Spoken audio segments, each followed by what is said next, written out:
एक परिवार में दो महाभागवत नहीं, एक ही परिवार में बाबा भी महाभागवत की श्रेणी में है, पिता भी महाभागवत की श्रेणी। ऐसा एक परिवार है।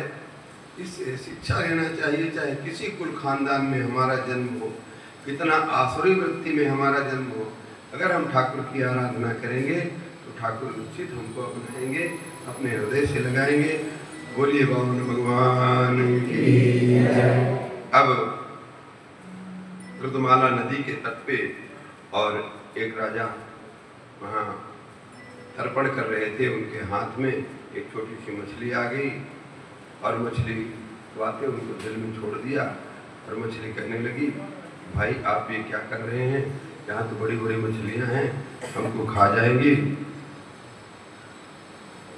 आप यहाँ मत छोड़ें। उन्होंने अपने कमंडल में रख लिया। कमंडल में रख के संध्या वंदन करके घर तक आए। तब तक तो कमंडल मछली माई नहीं रही और कहने लगी, राजन ये जगह हमारे लिए कम पड़ रही है, दूसरी जगह तो बड़ी सी नांद में रखवा दिए। वो फट से वहाँ भी उतनी भरी होकर के कहती, हमको यहाँ ये जो है जगह कम पड़ रही है, कड़ा में रखे, तालाब में रखे, जहाँ डाले जाए उतने बड़े हो जाएं तो ठाकुर जी हैं। और बार बार कहे कि राजन ये जगह हमारे लिए कम पड़ रही है, हम आपके शरण में हमारी रक्षा करो। देखो जो सारे संसार की रक्षा करते हैं, भक्त से कहते हैं हमारी रक्षा करो। और फिर समुद्र में डाले, वहाँ पर भी बोले यहाँ तो बड़े बड़े तिमिंगल हैं, हमको खा जाएंगे, आपको ऐसा उचित नहीं है। भगवान फिर ठाकुर जी को प्रार्थना किया सत्यव्रत राजा ने, मैं जानता हूँ आप तो माया से ये रूप बना रखे हैं, साक्षात परमात्मा हैं। बोले अच्छा बच्चा पहचान ही लिए, तो जाओ 7वें दिन प्रलय होगी, तब तक जितनी औषधियाँ हैं और जो बड़े बड़े महापुरुष हैं उनको सबको इकट्ठा कर लो और फिर एक नौका पे बैठ जाओ। फिर मैं आऊँगा और फिर नौका को हमारे में बांध देना, हमारी श्रींग में। फिर मैं जब तक ये प्रलय का जल रहेगा तब तक मैं उनको बढ़िया बढ़िया बातें सुनाता रहूँगा और नौका विहार कराता रहूँगा। ऐसे दयालु ठाकुर मत्स्य अवतार के रूप में आए। बोलिए मस्त भगवान की जय। प्रलय पयसि धातु सुप्त शक्ति मुखिभ्य श्रुतिगणं पुनीतं प्रत्युपादत्त हत्वा दितिजं कथयद्यो ब्रह्म सत्यव्रतानां तमहमखिलहेतुं जिन्ममीनं नतोऽस्मि। जो ठाकुर प्रलय के काल में जब ब्रह्मा जी सो रहे थे, ये पूरी प्रलय नहीं है, ब्रह्मा जी जब सो जाते हैं, सो रहे थे, उस समय चारों तरफ से जल बढ़ा और उसमें एक हैग्रीव नाम करके दैत्य था, वो ब्रह्मा जी के जो वेद थे लेकर के चला गया। वहाँ पर भगवान मत्स्य अवतार धारण करके उसको वध करके ब्रह्मा जी को वेद समर्पित किए। एक दूसरा इस सत्यव्रत को कौन सी मत्स्य पुराण सुनाए। ऐसे दो अवतार मत्स्य अवतार भी। बोले मत्स्य नारायण भगवान की जय। ये मनवंतरों की कथा है। मनवंतरों का काम क्या है? मनवंतर जब जब मानो सृष्टि अपने धर्म से पथभ्रष्ट हो जाती है तो उनको शिक्षा देने के लिए शास्त्र की रचना करते हैं। शास्त्र की रचना करके शास्त्र के अनुसार जीवन जीने को जी करके बताते हैं और ये मनुओं का विशेष काम है। और एक कल्प में 14 मनवंतर होते हैं। एक कल्प में 14 मनवंतर, ब्रह्मा जी के एक दिन में 14 मनवंतर होते हैं। ऐसे श्री मनु जी महाराज मनुओं के चरित्र का यहाँ पर वर्णन किया गया। मनवंतराणि व्यतीतानि त्वयोक्तानि सुतानि में वीर्याणि अनंत वीर्यस्य हरेश तत्र कृतानि च। अब मनवंतरों की कथा हो गई ईशानु कथा। ईशानु कथा में ईश माने परमात्मा, परमात्मा के जो पीछे पीछे चलने वाले हैं, परमात्मा के मार्ग पे चलने वाले हैं, परमात्मा की भक्ति करने वाले हैं, उनकी कथा सुनाने के लिए परीक्षित जी महाराज भगवान सुखदेव जी से कहते हैं, ये भूताय भविष्यस्य भवन्तु तेषां न पुण्य कीर्ति नाम सर्वेषां वद विक्रमम महाराज ये जो मनवंतर चल रहा है, इस मनवंतर में जो राजा व्यतीत हो गए हैं, इसके पहले व्यतीत हो गए हैं और जो अभी हो रहे हैं, उन सब के बारे में हमें हो रहे हैं वर्तमान में, और जो होंगे उनके सब के बारे में हमें सुनाएं। इस बात को सुन करके सुखदेव जी महाराज कहते हैं, पृष्ठ प्रोवात भगवान सुख परमधारमित। सुखदेव जी कहने लगे, श्रूयताम मानववंश प्राचुर्येण परंतपा न शक्यते विस्तरसो वक्तुम वर्ष सदैरपि। राजन में मनु के वंश का वर्णन करने जा रहा हूँ, और कोई कहे विस्तार से इसका वर्णन करो। इसी वंश में सोमवंश और सूर्यवंश दोनों के राजा हुए हैं। मनुवंश में इस मनवंतर के सूर्यवंशी और चंद्रवंशी राजाओं का वर्णन करूंगा। आज सूर्यवंशी राजाओं का वर्णन करने जा रहा हूँ, और इनका विस्तार पूर्वक तो मैं 100 वर्ष तक वर्णन करूं तो भी पूरा नहीं कर सकता हूँ। श्राद्ध देव मनु के कोई संतान नहीं थी, इन्होंने यज्ञ किया, और यज्ञ में इन्हीं को वैवस्वत मनु भी कहते हैं। श्राद्ध देव वैवस्वत, विश्वान के पुत्र, सूर्य भगवान के पुत्र होने के कारण को वैवस्वत कहते हैं। तो वैवस्वत मनु में मनु जी महाराज यज्ञ किए, और यज्ञ में सुद्दुम नाम करके एक राजकुमार होना था। राजकुमार के लिए यज्ञ किए थे, लेकिन लड़की हो गई तो विश्वामित्र जी से कहते हैं, वशिष्ठ जी से कहते हैं, गुरुदेव ये क्या हो गया, हमारा राजकुमार की कामना थी। वो ध्यान लगा करके देखे, बोले राजन उसमें कोई गलती नहीं है। आपकी देवी जी ने कहा था पंडित जी से कि महाराज कन्या होगी तो मैं विशेष दक्षिणा आपको दूंगी, इसलिए कन्या हो गई। महाराज कोई तो उपाय करो। उपाय करने के परिणाम स्वरूप वो लड़का कर दिया। वशिष्ठ जी ने ब्रह्मा जी से प्रार्थना करके सुद्दुम नाम करके लड़का हुआ, और एक बार शिकार खेलने चला गया। जहाँ पर भगवान शंकर रहते हैं वहाँ पर जाने पे वो स्त्री बन गया, और उसके जितने साथ में साथी थे वो भी सब स्त्री बन गए। घोड़े भी घोड़ी बन गए। ऐसी स्थिति हुई क्योंकि वो शापित क्षेत्र था। आप लोग सब जानते हैं, पार्वती भगवान शंकर उस क्षेत्र में रहते हैं। सनक सनंदन एक बार पहुँचे, पार्वती जी को संकोच हुआ। भगवान ने कहा चिंता मत करो, अब कोई आएगा तो यहाँ पर स्त्री के रूप में हो जाएगा। स्त्रियों को स्त्रियों से लज्जा होगी नहीं। हो गए बेचारे, क्या करें, वहाँ घूम रहे हैं। चंद्रमा के पुत्र बुध उधर से आए। ऐसी सुंदर राजकुमारी को देख करके वार्तालाप हुई, और उनसे संतान हो गई। उनका नाम हो गया पुरुरवा। और वो इधर थोड़ा आया नहीं, कई दिन हो गए न, कोई अता पता नहीं।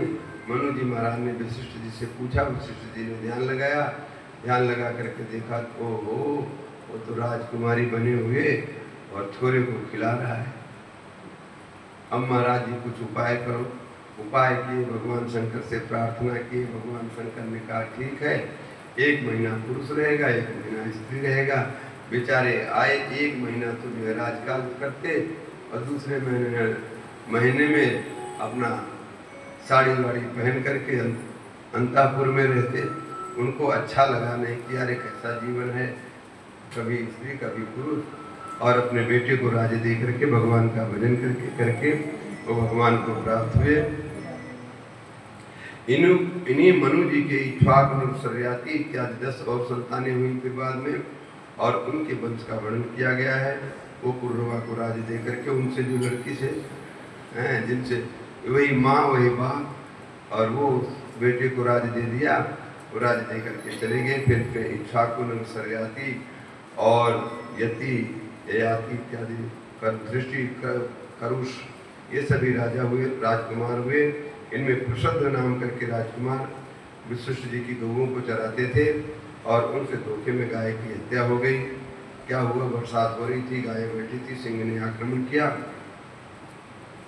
गाय की आवाज को सुनकर के बिजली कड़की, और उसी बिजली की कड़क की रोशनी में ही उन्होंने शेर को देखा, और फट से उस पर तलवार का वार कर दिया। शेर भी आहट पा करके भगा, उसका कान कटा, और गौ माता की गर्दन पे पड़ गई। विश्वामित्र जी ने, वशिष्ठ जी ने माफ नहीं किया, तुमसे गौ हत्या हुई है, तुमने शूद्रों जैसा काम किया है, जाओ अब तुम राजगद्दी के योग्य नहीं हो। उन्होंने कोई चिंता नहीं किया, भगवान की आराधना करके भगवान को प्राप्त किए। इनके छोटे भाई कवि थे, उनका जैसा कवि नाम था वैसे उनके गुण थे, वो भी जो है विरक्त साधु बन गए और भगवान को प्राप्त किए। करुष इत्यादि के वंश का यहाँ वर्णन किया गया है। इन्हीं के सरयाती नाम करके राजा और वो चमन ऋषि के आश्रम पे गए। उनकी कन्या नाम करके लड़की थी। चमन जी महाराज के आश्रम में अपनी सखियों के साथ घूमती गई। एक जगह देखा दीमक से ढका हुआ और कुछ ऐसा छिद्र सा दिखा, उसमें उन्होंने लकड़ी डाल दिया और उनके नेत्रों से खून निकलने लगा और सबका मूत्र पुरीस बंद हो गया, सबका मनमूत्र बंद हो गया। सरयाती जी ने कहा भाई कोई गड़बड़ी तो हुई है। सुकन्या ने कहा पिताजी हमसे गलती हुई है, चलो ऋषि के पास चलते हैं। चमन जी ने कहा कि हमारे जो इस समय सेवा कौन करेगा, तुम अपनी पुत्री को हमें सेवा प्रदान करो। और सरयाती जी की कष्ट को देख करके सुकन्या ने अपने पिता के कष्ट को देख करके उन बूढ़े न मालूम कितने वर्ष के होंगे चमन ऋषि का वर्ण किया और रहने लगे।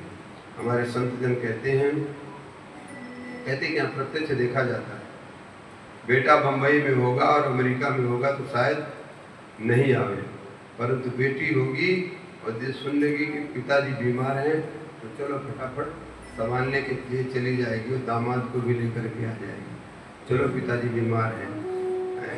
और कई ऐसी ऐसी घटना हुई। बता एक पिताजी फोन कर रहे हैं और फिर पता ही नहीं मैं अभी नहीं आ सकता हूँ, फोन नहीं गया, 6 महीने बाद आए तो वहाँ घर में उनका कंकाल मिला। एक व्यक्ति का तो ऐसा था, 2 भाई थे, दोनों विदेश में थे और फोन से आया तुम्हारी माँ बहुत बीमार है, आ जाओ बेटा अंतिम क्षण है, और वो आ गया।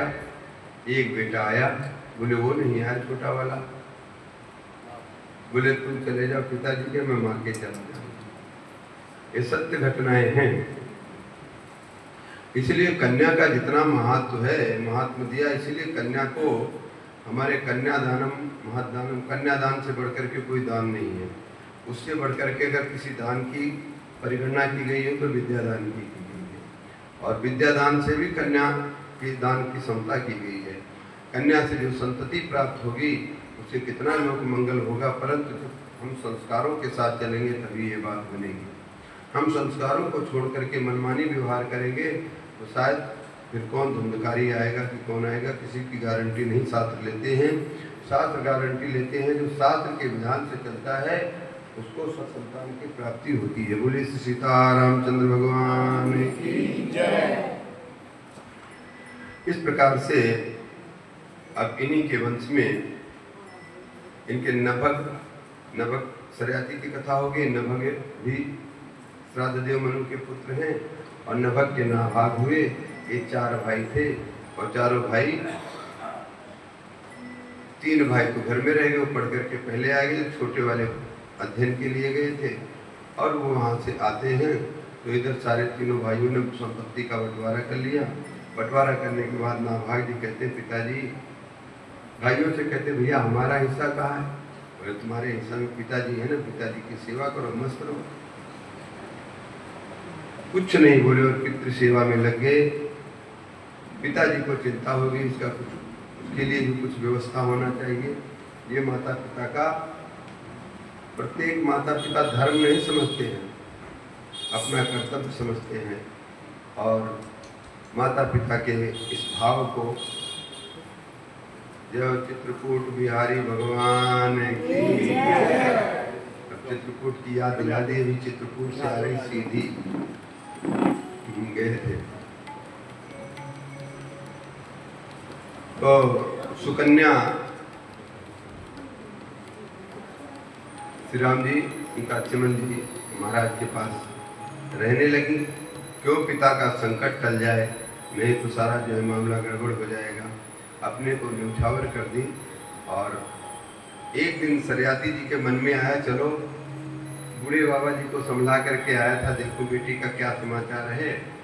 गए तो यहाँ तो बूढ़े बाबा तो गायब और बड़े एकदम युवा अवस्था को प्राप्त बड़े ही सुंदर एक राजकुमार जैसे ऋषि के साथ में देख करके बड़ा मन में खेद हुआ और नाड़ नीचे कर लिए और ऐसा लगा कि इसने तो हमारे कुल को ही लज्जित कर दिया। सुकन्या मुस्कुराती हुई बोलती हैं, पिताजी आपको अपने रक्त पे विश्वास नहीं है? भला मैं आपकी लड़की होकर के और ऐसा कर सकती हूँ? ये आपके जामादा हैं। ऐसी ऐसी घटना घटी थी। अश्विनी कुमार आए और अश्विनी कुमारों ने से इन्होंने बात किया कि देखो हम तुमको यज्ञ में भाग नहीं मिलता है, हम तुमको यज्ञ में भाग दिलाऊंगा, परंतु यार मैं बुढ़ा हो गया हूँ, हमको भी कुछ ऐसा, तुम तो वैद हो, कुछ ऐसी जड़ी बूटी खिलाओ कि हम सही सलामत हो जाएं। और फिर उन्होंने ऐसा एक अवलेह बनाया और उस अवलेह को चाटने से दामाद जी आपके तो चमन महाराज जी हैं ऐसे हो गए हैं। ऐसा सुन करके आज भी चमन ऋषि ने पहले उसको चाटा और लेह को, इसलिए चमन प्रास माने होता है खाने का है, तो चमन ऋषि जी ने आस्वादन किया इसलिए उसका नाम चमन प्रास हो गया। आज भी लोग बूढ़े से जवान होने के लिए चमन प्रास खाते हैं और उसमें जो जो जड़ी बूटी लिखी थी वो तो कितनी तो मिलती ही नहीं, तो कहाँ से जवान होंगे। और ठीक खाओ, कुछ न कुछ तो फायदा करेगा ही। बोले ध्यानाथ की। और फिर चमन जी ने यज्ञ करवाया और यज्ञ में अश्विनी कुमारों को भाग दिया। इंद्र महाराज कुछ गड़बड़ी करना चाहे तो उनके हाथ को स्तंभित कर दिया। ऐसे महाप्रतापी थे। इन्हीं की नाभाग की बात सुना रहे। ओहो, नाभाग जी महाराज, अच्छा चमन जी की छूट गई थी इसलिए चले गए उधर। बीच में आ जाने से कथा थोड़ा इधर उधर हो गई। इधर उधर नहीं हुई, हम तो आगे बढ़ना चाह रहे थे, रुक गई। बोले वृंदावन बिहारी लाल की। अब नाभाग जी महाराज पिताजी की सेवा कर रहे हैं। समझ में कथा आ रही कि नहीं? ये सब मनु महाराज के बेटे हैं और इनका जैसा जैसा आचरण है हमको भी वैसा ही आचरण करना चाहिए। अपने माता पिता की सेवा करने के लिए प्रतिबद्ध रहना चाहिए, कोई कमी नहीं रहेगी संसार में। और माता पिता की सेवा करने के परिणाम स्वरूप आपको जिस संतति की प्राप्त होगी, ऐसे संतति की, संतति माने क्या होता है? किसी को मालूम है? नहीं मालूम हो तो हाथ उठाओ। वो 2-3 को मालूम, किसी को नहीं। संतति माने संतान। ऐसी संतान प्राप्त होगी जो आपका नाम कर देगी। स्वयं का भी नाम करे। बाप बेटा के नाम से बाप का नाम होता है कि नहीं? वो हुए तो नाभाग जी महाराज के पिताजी ने कहा, बेटा देखो उत्तराखंड में कुछ ब्राह्मण लोग यज्ञ कर रहे हैं और वो छठे दिन की विधि उनको मालूम नहीं है, तुम जाकर के वो विधि को करवा देना और फिर वो चले जाएंगे स्वर्ग। उनका जो यज्ञ का बचा हुआ माल है तुमको दे जाएंगे। बोले ठीक है। गए, पढ़ करके अब देखिए ये क्षत्रिय हैं, वो ब्राह्मण। ब्राह्मण स्वर्ग जाने के लिए यज्ञ कर रहे हैं, परंतु छठे दिन की विधि नहीं, भूल जा रहे हैं। ये जाकर के छठे दिन की बुद्धि, इसीलिए मैं कह रहा था ना, ब्राह्मण क्षत्रिय वैश्य और शूद्र 4 वर्ण हैं। चारणों में द्विजाति कहते ब्राह्मण क्षत्रिय वैश्य। तीनों का यज्ञ को भी संस्कार होता, तीनों वेदाध्ययन करते और ये वेद के मंत्र सभी को याद थे। जा करके उनका काम बना दिया। उन्होंने कहा बेटा हम तो जा रहे हैं, अभी तो क्या है, खूब सोना चांदी और दिव्य दिव्य धातुओं को उपयोग में लिया गया था, वो सब देने लगे और फिर उनको जो इकट्ठा करने लगे वो तो चले गए। इतने में भगवान शंकर भूत भावन और वेश बदल के आ गए। बोले लाला ये तुम्हारा नहीं है। बोले महाराज ये पंडित जी दे गए हैं। बोले पंडित जी दे गए तो क्या हुआ, क्या करके अपने पिता से पूछ करके आओ, तुम्हारा होगा तो मैं छोड़ दूंगा। नभक जी बड़े धर्मात्मा थे और वो आकर के पूछा पिताजी ऐसा ऐसा हुआ। बोले हाँ जा करके कह देना आप ही, वो साक्षात भगवान शंकर हैं। यज्ञ का जो बचा हुआ भाग है वो शंकर भगवान का अधिकार है। आकर के कहे भगवान शंकर इतने प्रसन्न हुए उनकी सत्यवादिता से, सब कुछ दे करके अब बोले जाओ अपना राजकाज करो।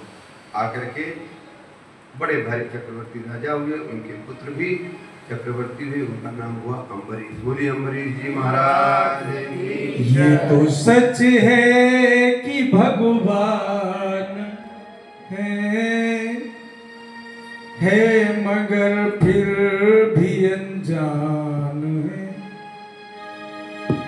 धरती पे रूप माँ बाप का उस विधाता की पहचान है।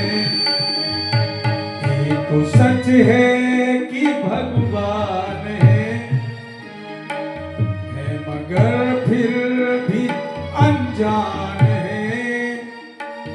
धरती पे रूप माँ बाप का उस विधाता की पहचान है।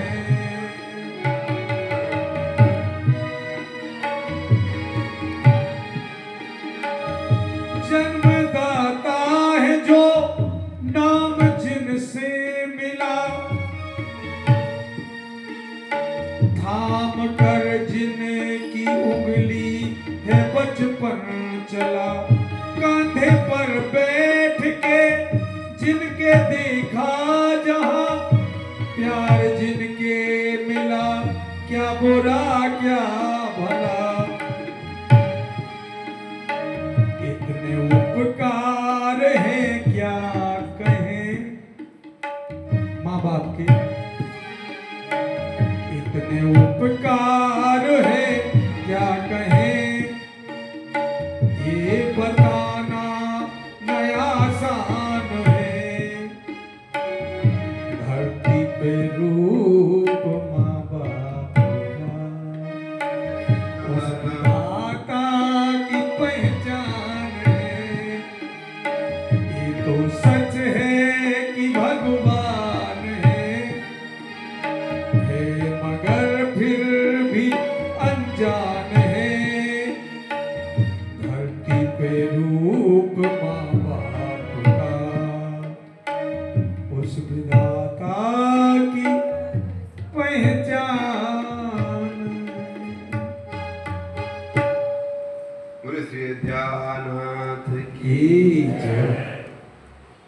श्री राम कृपाल त्रिपाठी जी जिस प्रसंग को आएगा उस प्रसंग से 10 भजन से गवा लो। भागवत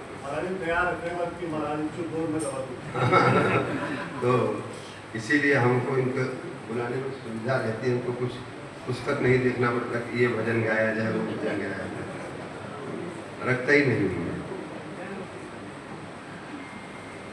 अब अम्बरीश जी महाराज जी का प्राकट्य हुआ, बड़े ही भगवान के भक्त हैं। सवई मन कृष्ण पदारविंदयो, और ये कहने लगे वास्तव में मन वही है जो हमेशा भगवान के चरणों में लगा।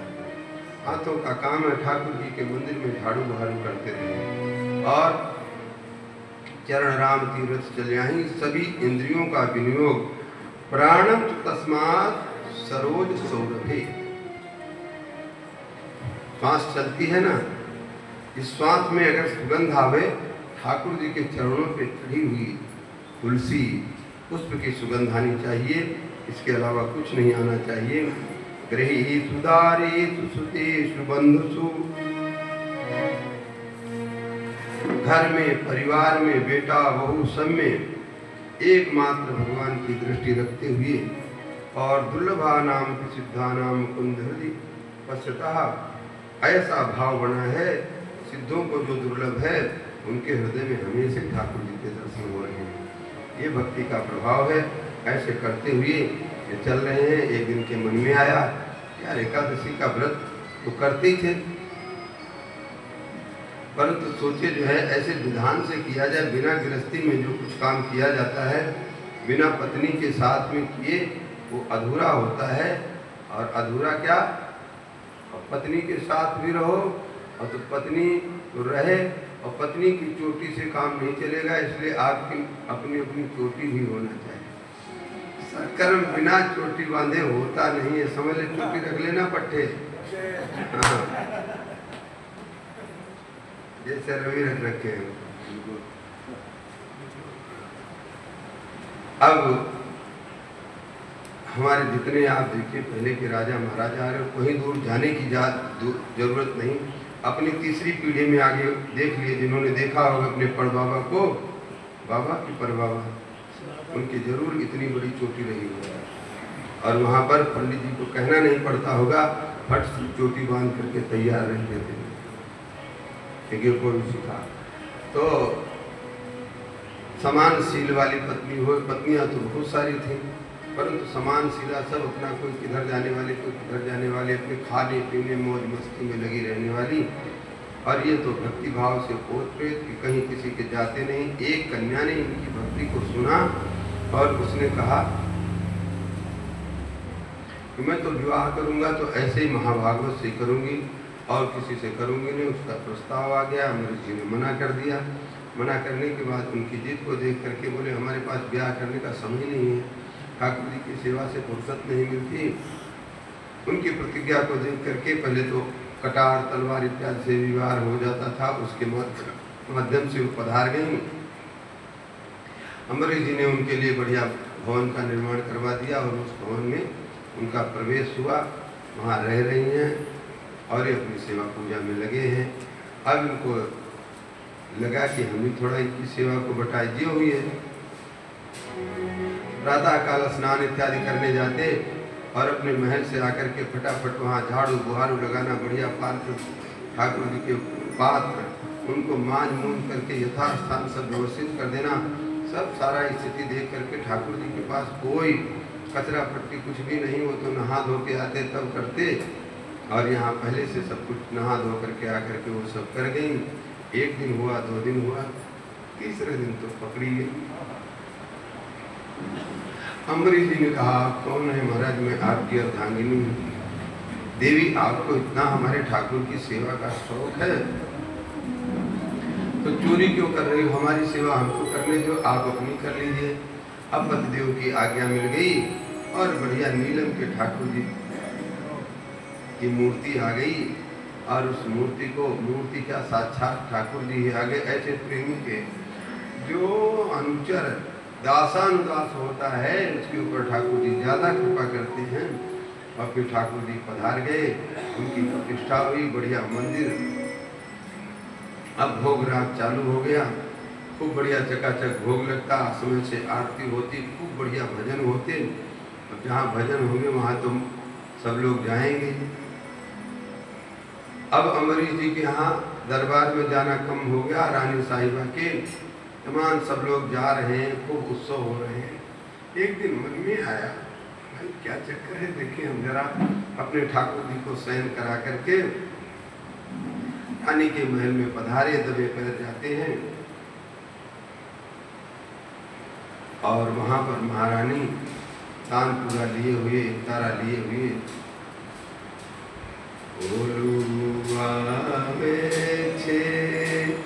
श्याम थाकी ओलुआ भगवान की पीछा का, भगवान की पीछा का कोई भेज नहीं।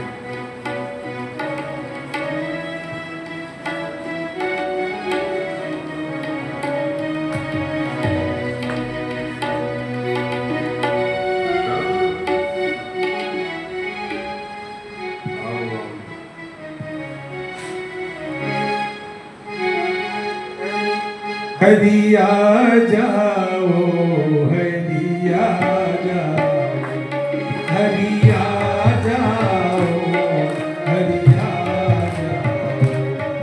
मेरा श्री वैष्णव परवार, हरिया जाओ एक बार, मेरा श्री वैष्णव परवार।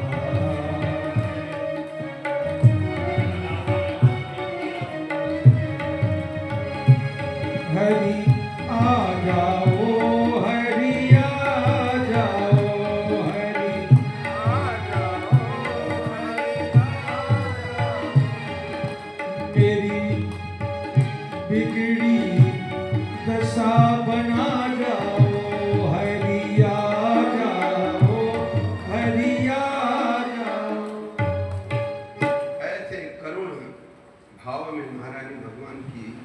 आवाहन कर रही थी, नेत्रों से आंसू झर रहे थे।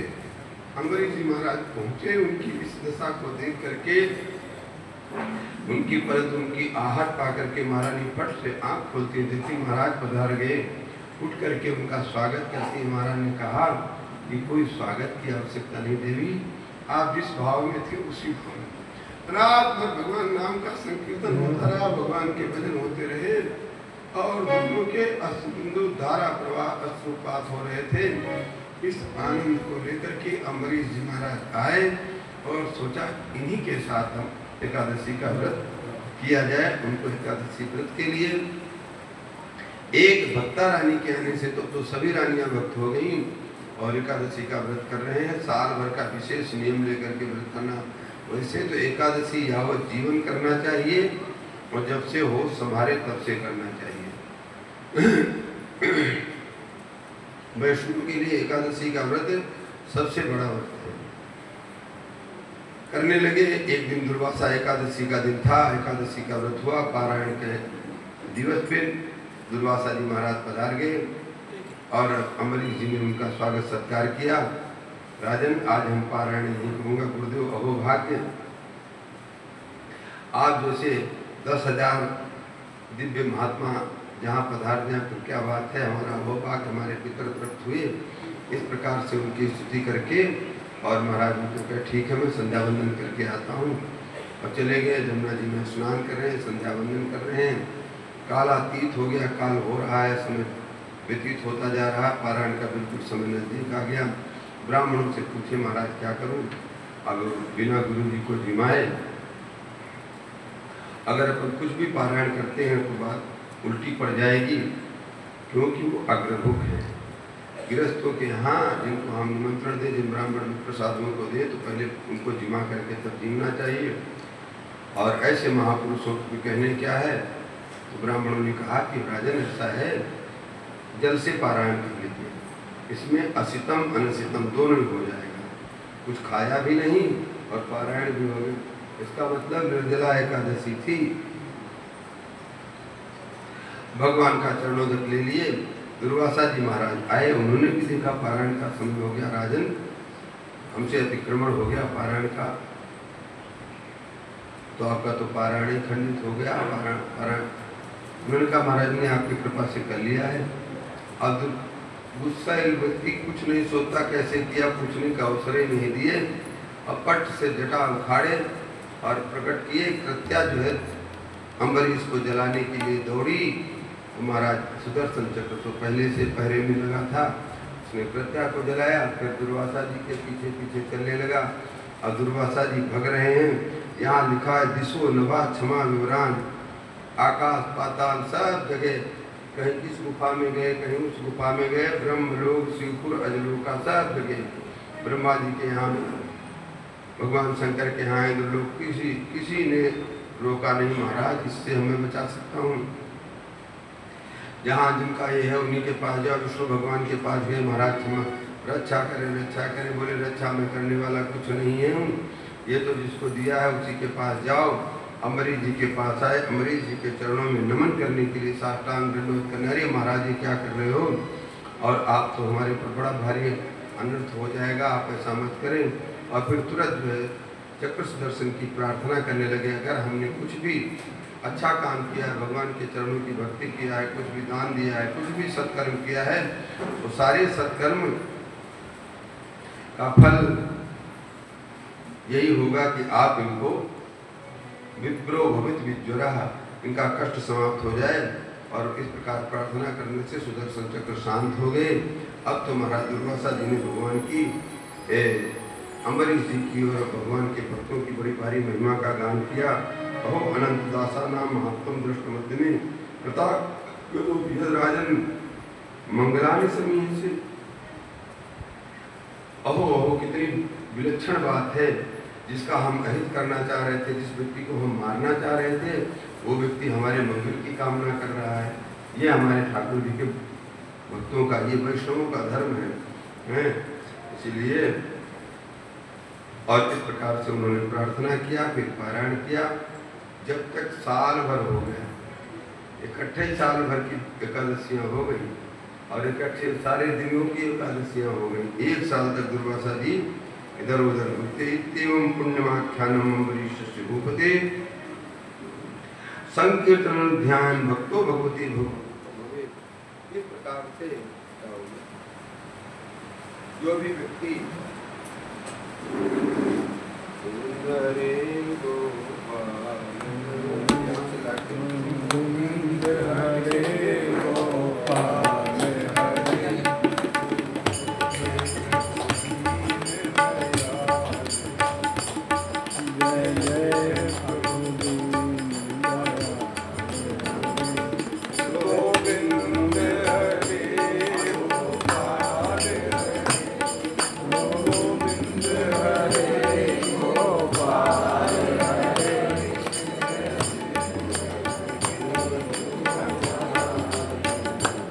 जय जय